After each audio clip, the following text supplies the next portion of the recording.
tanto de unos 25, a veces 30 años de carrera de una autora y de otro tipo de influencias incluso generacionales que nos permite hablar de la generación anterior, y es obligado por lo tanto hacer la mención a Gabriela García Márquez, pero también que nos permite relacionarnos con autoras y autores mucho más jóvenes que estamos en una constante interacción tanto estética como también temática, ¿no? Wendy, es un placer tenerte aquí, bienvenida. Estoy segura de que Alberti están encantados también de volverte a tener aquí. Y después de haber leído La costurera de Chanel hay muchas preguntas abiertas, ¿no? La primera es que yo me he encontrado aquí con una novela, muy novela, pero que al mismo tiempo es evidente que está escrita por una poeta y que está escrita también por alguien que desde el primer momento no ve el mundo únicamente con lo que nos ofrece, sino con las posibilidades que nos podría ofrecer. Es decir, cada una de las escenas está atravesada por los sentidos, por el olor, por la vista, por la textura. Muchas veces se habla de la atmósfera de la novela o se habla del ambiente que se genera, pero en esta novela, formada por 4 partes, 3 de ellas más extensas y una cuarta parte muy breve, cada una de ellas con capítulos también muy, muy cortitos, lo que nos ofrece son escenas perfectamente entrelazadas, pero que al mismo tiempo nos permite aislar la sensación que cada una de ellas nos deja en nuestra mente. Comienza efectivamente en Arcachón, en esa primavera tórrida que nos va a traer muchas cosas, con una temporada una temporada veraniega en la que la gente abandona París o está a punto de llegar de París para pasar la temporada en una de las ciudades que continúa siendo de moda, y finaliza efectivamente en La Habana. No vamos a dar más pistas porque es terrible hablar de una novela cuando el resto de la gente no ha hablado de esta novela, que no ha leído aún esta novela. Lo sensorial, por lo tanto, lo que subyace por debajo de lo evidente. Y por otro lado, el reto de volver a hablar, una vez más, de un personaje como es Chanel y de una época como es esa época de entreguerras. Saltamos ahí más adelante y atrás en ese periodo a través de los recuerdos de los personajes, que también ha sido un patrimonio popular a través no solamente de las novelas, sino también del audiovisual. Trabajar con esos materiales y generar algo absolutamente nuevo es complicado. Y en esta novela lo consigues. Lo consigues precisamente porque no solamente hay una mirada, sino también hay una voz.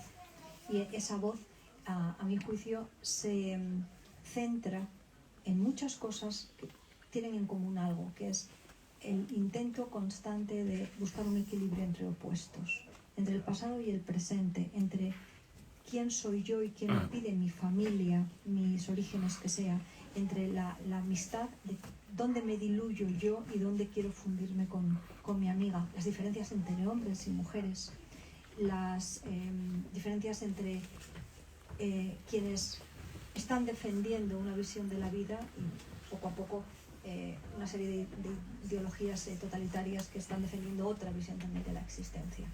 De todo eso y de muchas otras cosas más querría hablar contigo. ¿Pero de qué quieres hablar tú? No, muchas gracias a mi editora, a estas niñas que tienen una troupe ahí súper especial en Lumen, a ti por venir y iluminar este lugar. Y también, bueno, la librería, que ha sido mi casa. Yo la veía ahora más grande, antes la veía más chiquita, no sé por qué hoy la veo enorme. Y a todos los amigos y hermanos y lectores que están por aquí, algunos los conozco muy bien y otros no los conozco, gracias. Yo quería comenzar dándole las gracias a Esther Tusquet, que fue la primera persona que me habló de Lumen, comiendo miel y mató ahí en Barcelona con Ana Mosch y Teres una tarde, y me habló de por qué se fundó Lumen.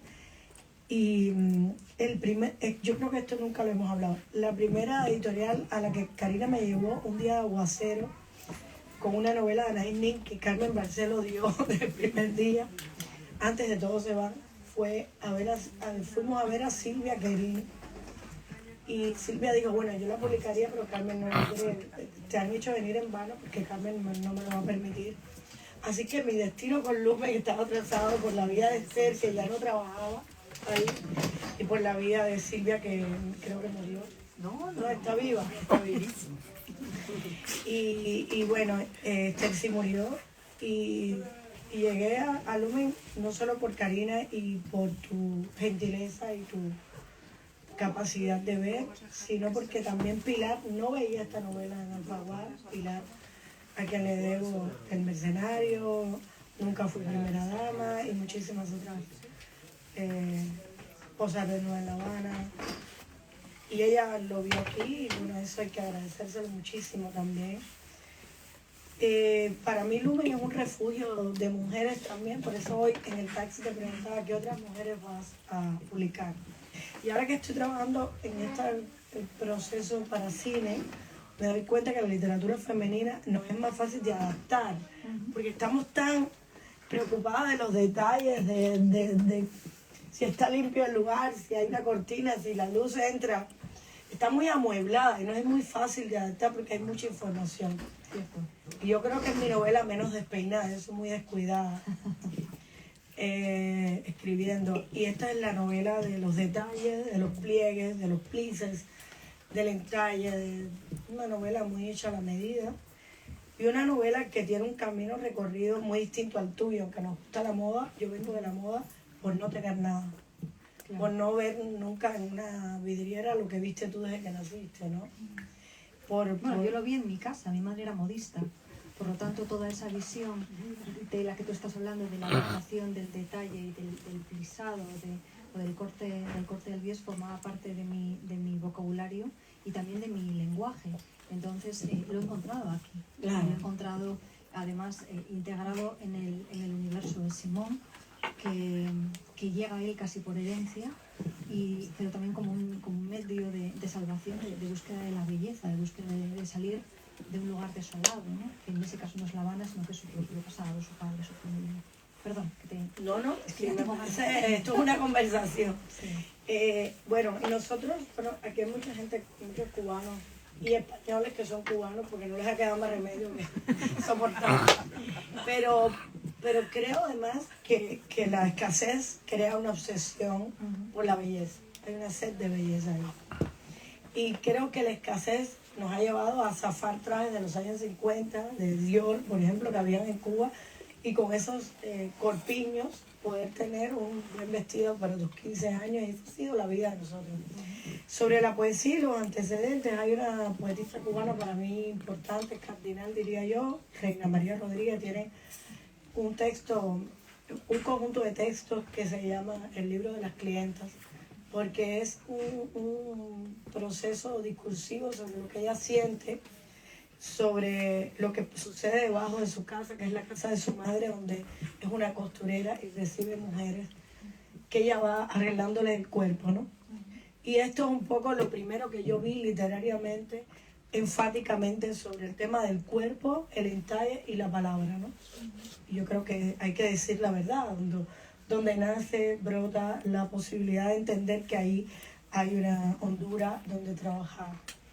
En primer lugar. En segundo lugar, yo creo que esta novela tiene mucho dentro de mi pecho, de algo que no tengo yo, que es raíces. Yo creo que no sabemos muy bien de dónde venimos en Cuba nunca, porque todo está tan difuso ahora mismo que la gente corre a buscar a los abuelos españoles para venir para acá.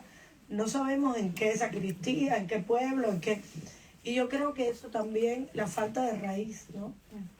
Y eso lo tiene, por ejemplo, Archivos del Norte, de Margarito Serral, que a mí me encanta esa novela, porque creo que ahí es donde está la espesura de lo que yo hubiera querido ser, ¿no?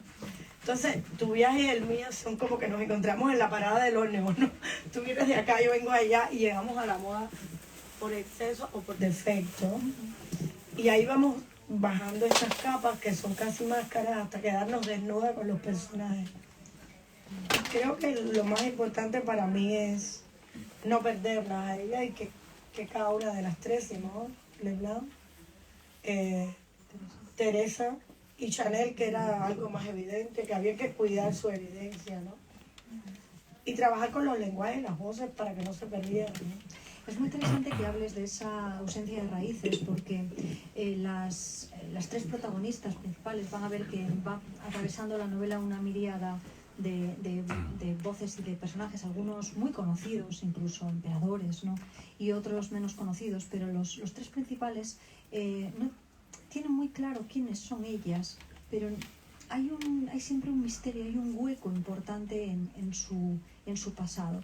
En el caso de Simone de Blanc, por ejemplo, viene de una dinastía de mujeres, pero según arranca el libro nos encontramos, y creo que hasta ahí se puede contar, con un presente ausente, ¿no? Con la figura del padre, y un padre que en el momento en el que desaparece le permite a ella volver a construir todo lo que la destruye.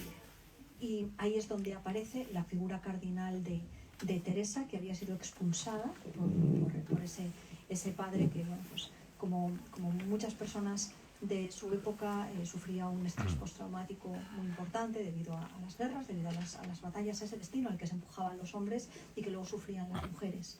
Y Teresa viene aparentemente de la nada, pero cargada con dos importantes legados. Uno de ellos es la atención al detalle, con ella todo funciona, y otro de ellas es la música. Y Simone narra en primera persona qué significa para ella en muchos casos el tener que encontrar fuera lo que no encuentra dentro, y cuando encuentra dentro algo, la necesidad de comunicarlo fuera, ¿no? La manera que tiene cada una de estas mujeres de expresarse rodea el cuerpo, se encarna en el cuerpo, pero se vincula con muchas otras cosas. Cuando hablamos de enhebrar una aguja, hablamos de convertir algo que no sirve para gran cosa en algo imprescindible a través de una aguja. Y a mí me da la impresión de que todas estas mujeres necesitan las agujas ajenas para que su hebra se convierta en un tejido, o para que ate o una algo, para que una costura sea duradera. Y no va a ser siempre así, porque como nos ocurre a todas las personas en la vida, hay momentos en los que no nos comprendemos, y hay momentos en los que quien es amada o quien es querida o quien es necesaria se convierte en alguien rechazado, o en alguien a quien no comprendemos. A mí me ha fascinado primero la relación entre Simone y Teresa, y después la incorporación de Gabriel, que llega atraída por algo casi incomprensible, que es lo que ve en un diseño, en un escaparate, en un gesto. Cuando alguien cose, no es inmediato lo que está produciendo, pasa como con la literatura. Hay que confiar en un proceso, hay que confiar en un patronaje, hay que confiar que todo eso se eleve. Y sin embargo, estas mujeres de forma instintiva encuentran entre ellas que lo que necesitan quizás lo puedan encontrar en las otras. Es muy complicado tejer personajes así, porque estás hablando de un triángulo, pero en realidad estás hablando de un prisma, cada una de ellas es mucho más compleja. Y en el caso de Gabriel, además, conocemos mucho sobre ella, y nos lo vas desgranando como si cada uno de esos elementos fuera nuevo. Claro, con Milena Busquets también hablamos mucho de que ella es como la realeza dentro de la literatura. Y yo le decía, Milena, yo soy como que la niña recogida de todos ustedes. Esto hablo hace 20 años atrás, ¿no? Cuando llegué aquí ya soy una vieja recogida. Sigo recogida, pero ya soy mayor.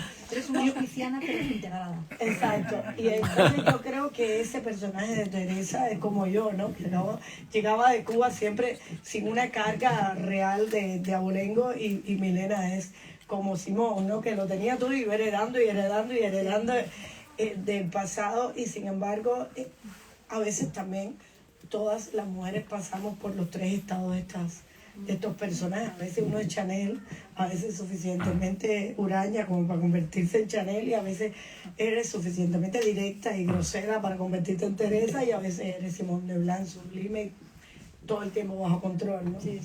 Pero como hablando de la poesía, ponte, yo lo estaba citando el otro día en Barcelona, ya sabes que la cultura cubana es muy endogámica y todos nos citamos y nos leemos y nos queremos y nos odiamos, ¿no? Es como, pero todo está en el lenguaje. Saber que también nos Ponte decía, todo está en el lenguaje. Yo creo que esas 1000 hojas de poesía son esas voces que coralmente hacen como un palincesto de espiritualidad, ¿no? Y también está en lo que cada cual se pone, ¿no? Yo leo mucho la ropa de cada quien, no tiene que ser buena, mala cara, sino es los colores, las gamas, lo que quieres resaltar de tu cuerpo, lo que te da vergüenza, lo que no quieres que se sepa de ti, y todo está ahí, ¿no? Y yo creo que esta novela tiene muchas capas, muchos lenguajes, y uno de ellos está los denotantes y connotantes de lo que no quieres que se sepa y está ahí. Hay un momento que es cuando ellas queman el corsé, que coge fuego, agarra fuego el corsé, porque es lo que la cáscara que va soltando, ¿no?, de tu cuerpo. Y yo creo que ese momento es como no solo cinematográfico, porque está escrito con esa intención, pero sí, pero yo creo que también tiene que ver con todo lo que uno quiere soltar de uno que no le gusta, ¿no? Es como un esbozo, decimos los cubanos. Uno suelta ahí lo malo y se va. Yo creo que la novela va soltando lastres hasta el final, que es lo que... Hay algo también muy interesante, efectivamente, es una novela de muchas capas y en la que hay muchas máscaras, ¿no? Algunas son evidentes, estoy pensando en ese humo de cigarrillo que envuelve constantemente a Chanel, ¿no? Y que le permite, por lo tanto, una defensa casi invisible pero muy eficaz. Y que muchos, además, hemos asociado a Chanel por las fotografías, incluso había momentos en los que estaba ajustando, entallando la ropa, haciendo los toals, y estaba con el cigarrillo en la mano, ¿no? Que ahí no se prendía fuego a algo, como en alguna ocasión comentas en la novela de Milagro. Pero también hay otras máscaras, y esas máscaras tienen que ver con la educación, tienen que ver también con la hostilidad, con el no dejarse conocer, y provoca que muchos personajes se equivoquen a la hora de juzgar a otros. Hay una equivocación evidente que tiene que ver con el amor, que tiene que ver con uno de los personajes con los que se va a encontrar Simón, pero el hecho de no saber juzgar a quien tienes enfrente también aparece de una manera recurrente en la novela. Yo soy yo y no soy del todo yo, no te dejo ver quién soy yo, pero el que está enfrente tampoco me deja ver quién es. Lo voy a pensar en eso. Me alegro. Yo sí que lo he visto muy, muy evidente, ¿no? Es decir, en el momento en el que algunos de estos personajes engañan a los otros, están tan preocupados por mantener esa cáscara que no se dan cuenta de que los otros también la tienen y se malinterpretan constantemente. Y hay algunos errores que son decisivos y que se pagan literalmente con sangre. No lo contemos. No. Yo estoy siendo suficientemente vaga como para que ustedes ya deduzcan. Pero cuando estén leyendo, se refería a este. Sí, yo creo que algo que gané con Lumen, y es importante porque ya que las tengo aquí, a lo mejor estamos en festivales por ahí, pero no las tengo, es dejar de ser un poco cubana escribiendo todo el tiempo, porque ya yo no puedo seguir con la isla en peso como Vigilio Piñera, ¿no? Como cargándola, y ellas me han ayudado, aunque yo soy bastante empecinada, a naturalizar esquemas de lenguaje un poco más abiertos y más. Y sí creo que el verano volvía a reponer la poesía durante el verano, porque cuando uno trabaja desmontando planos que se necesitan en la edición, necesitaba devolver la poesía, pero yo sin poesía es como que venga desnuda a la conferencia, no puedo estar. Pero sí creo que el hecho de que, voy a poner ejemplos, no sé, Padura, conocidos, pero Juan, Zoe Valdés, todos son escritores muy cubanos. Tú lo lees y dices, bueno, es un escritor cubano. Pero Juan sobre todo es extremadamente cubano. Yo creo que en esta novela logré que mi voz se pareciera al proceso que yo estoy viviendo, que es un proceso universal, donde tengo que ir al cine, donde no sé quién es la persona que me va a ver. Ahora terminé un guión, y ya se hizo la película y ya va a salir. Y esa película que a lo mejor no se ve ni en Cuba porque el director no es ni cubano. Entonces esta novela fue el primer paso, o el trabajo con la novela fue el primer paso que me ayudó, y les agradezco mucho a naturalizar esto. Ahora, lo importante también es el lugar de donde está escrito. Está escrito desde un lugar donde nos causa una gran impresión la tela, la seda, porque todo nos parece nuevo, como una muñeca, nos parece novedoso y nos parece increíble. Entonces quizás ahí podemos ver como con lupa lo que para otro es ir, comprárselo y ponérselo y ni nota lo que hay dentro de la tela, ¿no? Y quizás desde una manera un poco más naif y campesina e ingenua está escrito, ¿no? Desde esa bobería de mirar qué bello el pespunte, qué lindo el rojo, y quizás ese asombro está escrito desde una cosa tan simple, está escrito esto.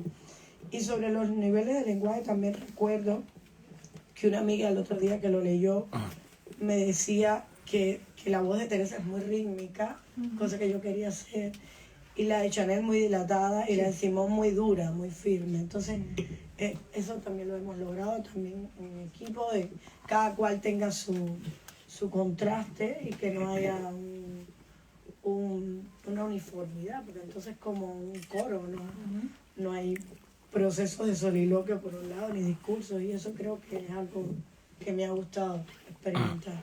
Independientemente de esta labor de edición y de trabajo que has destacado ya varias veces, ¿cuál es la primera hebra de esta historia? Es decir, ¿en qué momento empiezas a tener la intuición de que acabarás escribiendo sobre esto? ¿Es una historia reciente? ¿Es una historia que te lleva acompañando mucho tiempo? ¿Viene de haber leído un artículo sobre Chanel? ¿Viene de pronto haber descubierto la seda? ¿Qué es?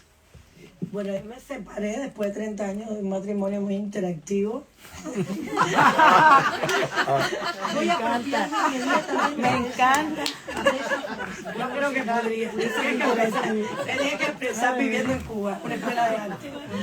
Pero después de esos 30 años había un misterio en esa familia, donde habían cosas Chanel en medio de la revolución, en un placar, como dicen ustedes, en unos escaparates.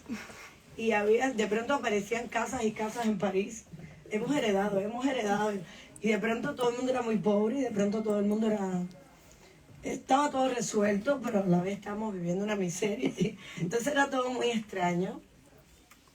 Y un día descubrí que esta mujer había muerto en situaciones, quizás en los campos, en medio de la ocupación, que el abuelo de la familia era un conde polaco, que había pagado... No tiene un conde polaco. Y todo esto a lo que aprendí en medio de la isla, ¿no? En medio de la revolución cubana. Entonces, esta señora, que Loli conoce perfectamente, tocaba Chopin en la casa, y su hijo era un gran pianista, a quien todos queremos mucho, que era mi ex esposo. Lo queremos lejos, pero lo queremos.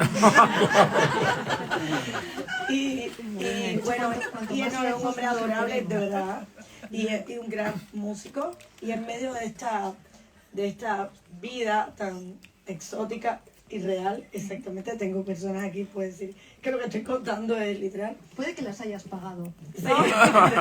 Pero como tú sabes, no nos interesa en absoluto que sea real. Bueno, no creo, no con lo que paga Lumen, porque con lo que paga Lumen tú y yo no nos compramos la cartera de Chanel, no. Y entonces, bueno, sí creo que aquí había una historia que ellos mismos no podían descubrir, entre otras cosas, porque eran de apellido de Levchinsky y decían que no eran judíos. O sea, se estaban escondiendo de algo de lo que yo me escondería hoy todavía, y en este momento del mundo también lo haría. Entonces, los personajes juntaron a Lubowski y yo empecé a llenar fragmentos de asuntos suficientemente graves que por graves nunca fueron descubiertos. Claro. Y esto es lo que yo creo que pasó en esa familia, y por eso terminaron en Cuba, donde, por cierto, hay un barrio judío que no existe como tal hoy, pero lo hubo. Casi todos joyeros, negociantes. Hay una generación de nuestra edad y mayor que ha partido de Israel en un nuevo exilio. Y hay muchos judíos en Cuba, y un poco esta mujer era mi ex suegra, que conoció a mi ex suegro, a quien yo he querido mucho, en la casa de un alumno de Stravinsky. Ahí se casaron y fueron a vivir a Cuba. O sea que todo esto que yo cuento, de alguna manera puede haber ocurrido o no puede haber ocurrido, pero yo decidí llenar todos estos vacíos, porque ya me había separado, y además es y que ya era tu obligación. No me iban a decir nada, ya no podía. Una vez además en la que si la vida te presenta esos huecos, la obligación de la escritora es llenarlos de la mejor manera posible o de la peor manera posible, porque esa es la mejor. Pero yo creo que es una familia que merece un poco ser contada y cantada, porque son todos muy creativos, todos son pianistas, jóvenes, y es muy bonito, y es un homenaje un poco a esa Cuba que está llena de inmigrantes y es una isla a flote, y que tiene esta novela, que hay un dramaturgo que admiro mucho por allá, estaba escrita como si fuera una obra de teatro donde cada cual tenía un monólogo y aquello no se entendía para novela, pero sí yo creo que es una novela muy teatral y que en su primer corte de director, que algún día cuando ya está mucho más viejita yo, publicaré como un monólogo porque cada cual tenía un diálogo con el público, digamos, fue escrita como una partitura para interpretar. Pues cada cual contaba una arista de la historia contradictoria. Así era la familia. Uno decía, no somos judíos, otro, claro, pero no se puede decir que... Y un poco esto fue lo que yo vi, por lo cual quise hacer esta historia.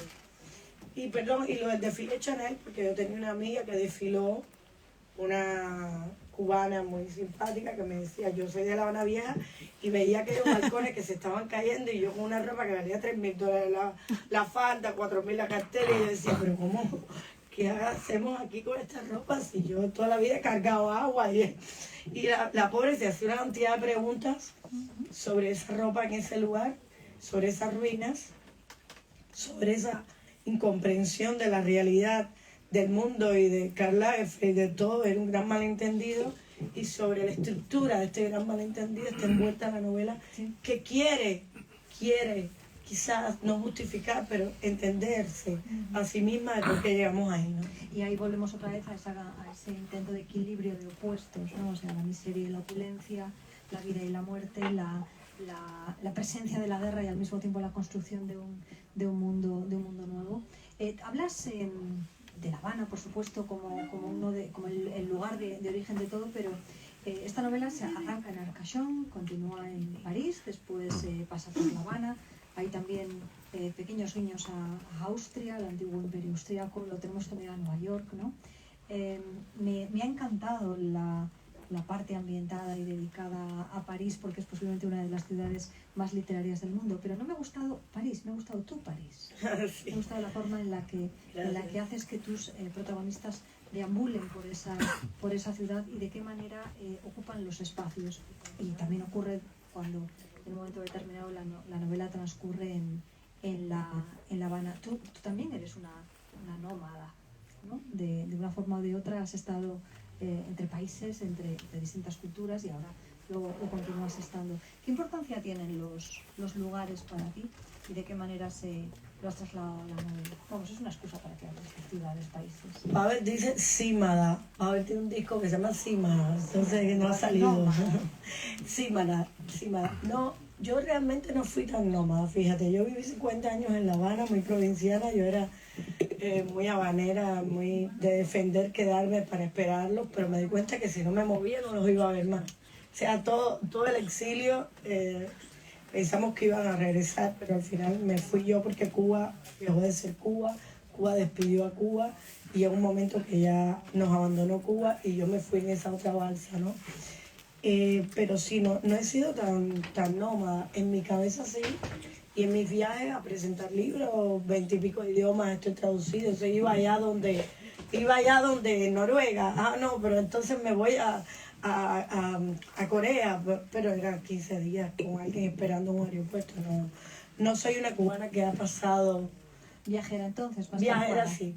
Y hay un momento cuando Chanel atraviesa zonas como de la Banlieue, de París, de lugares así muy desacertados, que uno nunca piensa en ese París deshecho, donde yo creo que hay que ahondar. Y otro París que es esas casas donde nos llevan a vivir en los matrimonios que no se parecen a nosotros, y solo hay una habitación donde uno puede ser uno mismo. Y yo creo que hice un homenaje también a esas casas donde hemos tenido que vivir asiladas en un exilio propio. Y tengo muchas amigas casadas con personas de otras nacionalidades que han tenido que hacer un mundo dentro de un mundo, ¿no? Como una caja china. Y yo creo que Chanel tiene un mundo dentro de sí misma en esa casa. Son muchos Parises. Sí. Y el tren, que es un personaje donde ella piensa y va a una velocidad, y Arcachon tiene una velocidad y París tiene otra velocidad, y el teatro y la costurera, la costura, el proceso cíclico de escuchar el pedal, ¿no? Sí. Y el conde, que es ese hombre frío y distante. Todos los personajes masculinos están escritos con una profundidad de campo muy grande. Sí. No quiero un primerísimo plano ni un detalle, están allá y ellas están en primer plano. Y ninguno es de fiar. Bueno, no sé, ¿tú crees? Yo creo que no. El padre quizás, bueno, la abandonó. Justo el padre, ¿no? No, yo creo que así como efectivamente las mujeres están en un primer plano y se producen unas relaciones muy dinámicas entre ellas y como comentaba, ¿no? Evolucionan y puedes ver que hay que pueden quererse más o menos o que pueden entenderse más o menos, pero siempre hay algo que comprender o que entender. En los personajes masculinos hay una dificultad para abordar qué es lo que son y qué es lo que están pensando, ¿no? Hablábamos antes de la máscara y en el caso de ellos no hablemos ya del conde, ¿no? Que es un personaje tan... No quiero hablar mucho de él, pero me ha fascinado y al mismo tiempo quería matarlo como si fuera un pero El conde se parece mucho, bueno. Luego tenemos al tercero, aprovechen para emborracharlo, podrán extraer otras. No, pero bueno, yo hablo del personaje, no hablo de la persona, no de la persona. Ni nada parecido. A mí me produce una auténtica fascinación la manera en la que los personajes se enamoran en esta novela, ¿no? Porque hay muchos enamoramientos, hay mucha fascinación. Tú hablabas de la primera, de la belleza, ¿no? Pero también la hay entre las personas que llegan nuevas a la vida, por ejemplo, de Simón, y que después ella va descubriendo que se encontraban ya por allí, los distintos vínculos entre, por ejemplo, Teresa y Gabriel, y después aparece ese Alexander, fascinante, y al mismo tiempo, como decía yo antes, pues bueno, como lectores aproxímense con cuidado, porque toda fascinación tiene siempre, obliga siempre a pagar un precio, y el precio que como lectores igual tenemos que pagar es muy alto. No está de moda hacer estos comentarios, pero las mujeres buscamos esos condes y después cuando abrimos esa tapa de ese piano y vemos lo que hay adentro, nos asustamos. Entonces, quizás habría que dejar de buscar esa perfección, esa belleza y esa nobleza, porque mejor no hacernos muchas ilusiones, ¿no? Creo que está en nosotras también esa obsesión de buscar la belleza, la perfección, el conde, el hombre perfecto. Entonces, ¿qué queremos? Claro, y Simón además es un personaje de otra época, ¿no? Relativamente cercana, pero todavía muy, muy distante. Y no olvidemos esa sombra del padre, en el cual también es muy posible que pueda recaer parte de la responsabilidad de que ella busque una perfección que no ha tenido, ¿no? Que se ha obligado a tener que contrarrestar o que completar porque no existía en su vida. Sobre el lenguaje es muy simpático notar que las cartas del conde son maravillosas y el conde cuando se presenta es impresentable. Entonces, esa distancia entre lo que él se supone que uno va a encontrar y cuando lo encuentra, claro, bueno, ¿y ahora qué? ¿No? Es un poco lo que él sabe elaborar y después lo que es. Porque es cierto que hay una parte importante, una parte sí, importante de la novela que tiene que ver con la relación epistolar, ¿no? Tiene que ver con las cartas que se intercambian varios de estos personajes y que efectivamente son una vuelta de tuerca más en el lenguaje y en el estilo. A mí realmente me parece que lo importante es que ellos la lean. Sí, que la lean y que cada cual se apropie, porque hay algo bueno de la novela, que cada cual va a elegir un personaje que le gusta más o menos. Y me sabe mal que la entrada a Cuba es muy sutil, pero también tenía yo que dejar a Cuba un poco atrás y que Cuba fuera, como diría Lichi Diego, Liceo Alberto, ese piano que toca en el horizonte, que estuviera un poco en tercer, cuarto plano. Pero me gustaba esto que hemos logrado con Lumen, que, repito, tener un mundo para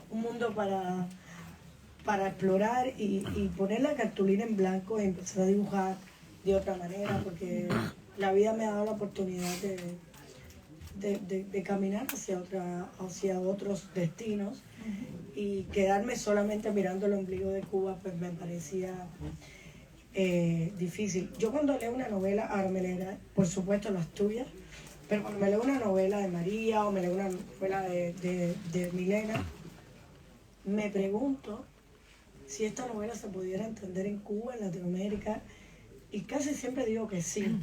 Sin embargo, muchas novelas cubanas que no se entienden por el lenguaje, Entonces es muy complicado publicar cubanos, porque no todos los cubanos tienen, por ejemplo, la universalidad de la última novela de Ponte, que es fácil de entender. El tema es cómo uno logra eso sin imponérselo. Y ahí estuve en el pulseo con la editorial, hasta dónde era lo que yo quería, hasta dónde era lo que el editor quería.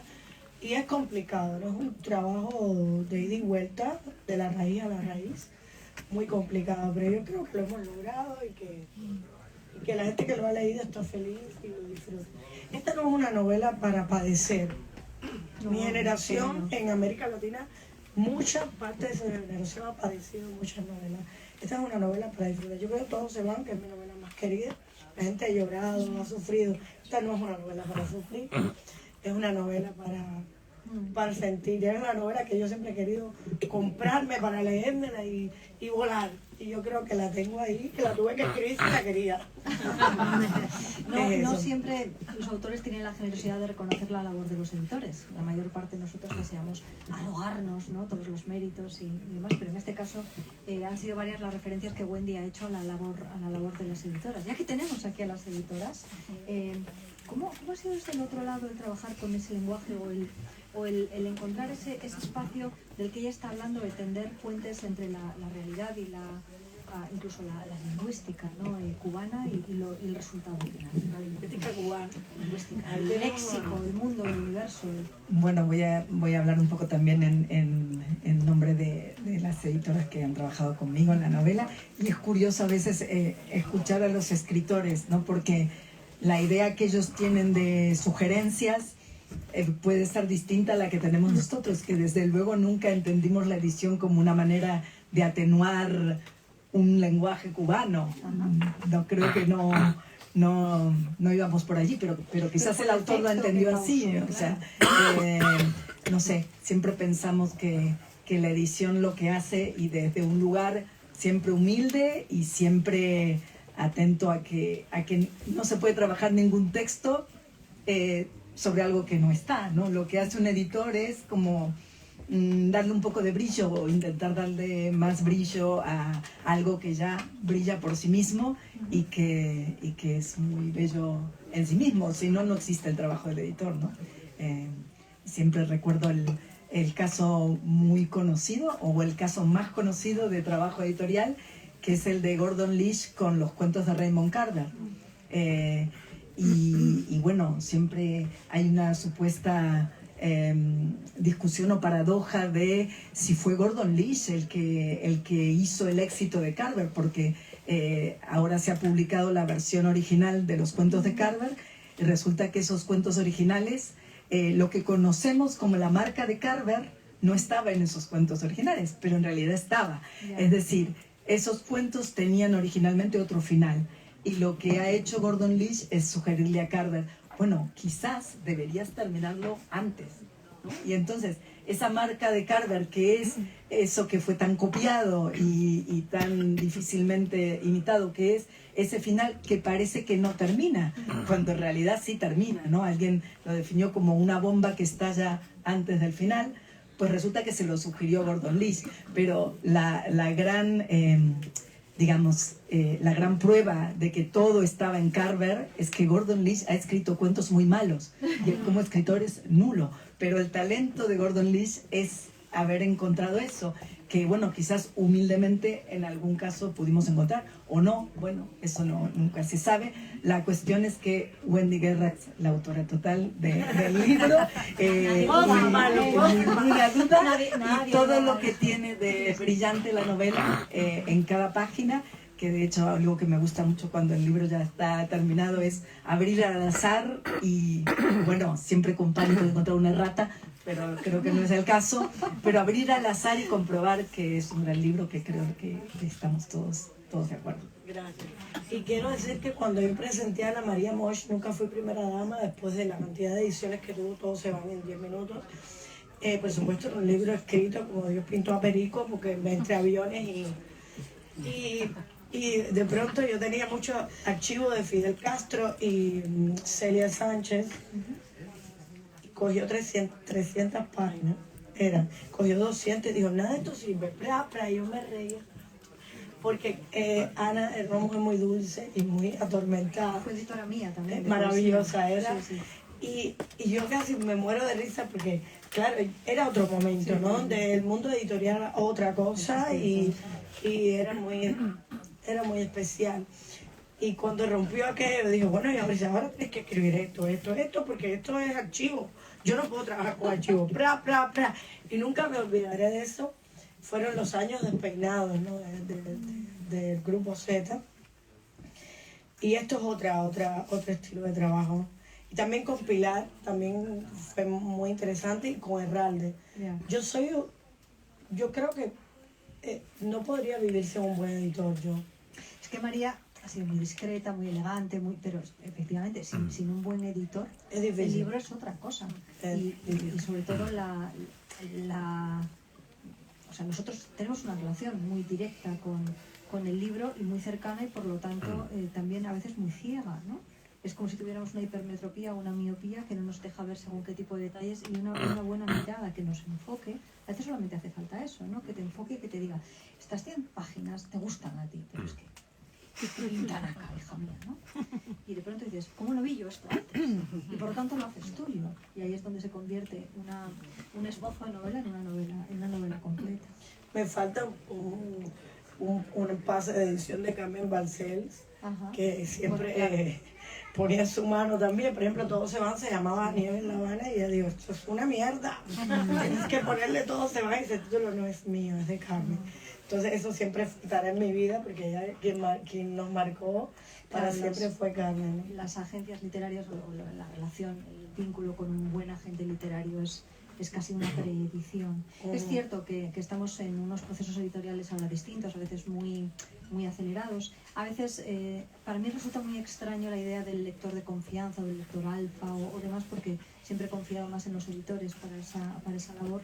Y realmente, insisto, esas anécdotas que tú cuentas es que se producían así, y es muy de agradecer cuando puedes confiar a ciegas en un editor o una editora para que mejore aquello que tú tengas, aunque estoy convencida efectivamente de que por mucho que tú digas aquello que está aquí, aquello que destila. Yo tuve no sé cuántas personas revisando, no solo ella, pero lo importante de un libro no solo es eso, sino es el espíritu del libro, ¿no? Claro. Yo lo sé, pero es importante también que eran mujeres. Bueno, tuve un muchacho que... ¿De cuyo nombre ni nos acordamos? No, sí, me acuerdo, porque fue el último. Pero tuvo un muchacho también, pero eran mujeres. Ya. Claro que yo tengo una idea de la feminidad y yo soy muy machista, porque yo tengo otra generación y vengo de un mundo muy machista. Aunque tengo una manera de ser muy feminista, porque me lo impongo yo misma.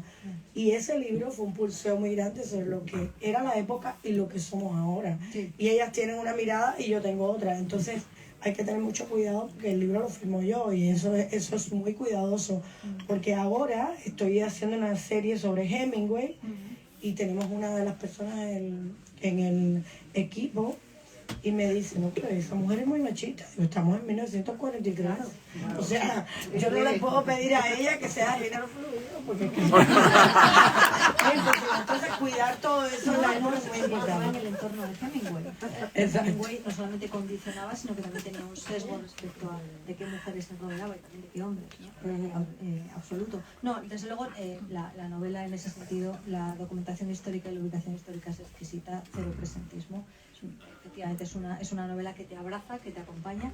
En algunas ocasiones dura, por mucho que no lo sea como otras de tus novelas, pero que nos lleva por un proceso vital que dura décadas, y que es agridulce, ¿no? Que tiene la belleza, la pérdida, el anhelo, la búsqueda de la maternidad, pero también la reivindicación de la soledad, del espacio propio, como tú has comentado. La proxemia entre mujeres que duermen juntas, que no son Que se pareja, miman, que pero se tienen cuidan. como una cercanía. Sí. La diferencia sutil entre la seda y el algodón, en un momento determinado quizás sea preferible escoger el algodón y no la seda, por mucho que nos hayan convencido de lo contrario. Esta mujer me la llevo para la gira, Muchas gracias. Yo creo que, aunque queremos seguir escuchándolas, vamos a quizás, si les parece, terminar aquí, para que Wendy pueda firmar firmarles el libro y bueno, es verdad, perdón. Estoy como... Luz. Yo quería preguntarte, Wendy.